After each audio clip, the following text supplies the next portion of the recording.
Uma usukhungethe izinkinga ungavumeli ukuhlukumezeka ngokuzikhukhumeza khuluma ngoba ukufela ngaphakathi akusona isomlulo udinga inhlambuko ngomsomluko kumele uvuke ubhukule. Mina ngesonto bengiguqile ngicela itoho nginxusa umdali ukuba nivele itoho nawe ungashona emsamo ufike ubuke yakhe imizamo kwazi bani hlezi ungaphenduleka khumbula kulahlambeleko ngakufela.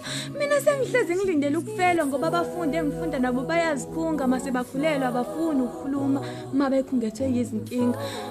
Alimbiwe igodi umuntu engakafi uma umphefumulo wami usemdibi munye nenyama ngisazoqhukuqhukuza lembali ibisibuni iyoqhakaza ngiqhukuza. Ngike ngabhekana nengwadla kancane ngazihosha umphefumulo ngoba bekungathi ngihlele emhosheni ukukhanya kungakangikhanyeli. Ngithe noma sengikhala ngicela usizo nabo bakhalaza ngokungisiza ngiwumuntu omnyama nomqondo bawubona umnyama bese benza impilo yami bemnyama. Bafika njengezivakashi izigcino baphenduka abaphathi. Umungu wesifazane udinga ukuqashwa kumele uhlile kuziphatha uvulela abaphathi singaphansi izigcino uphelela phansi noma ungakhuluma unganakwa kodwa ungavumeli ukuhlukumezeka ngokuzikhukumeza khuluma. You must be like a bee to be what you want to be ngiyavuma. You can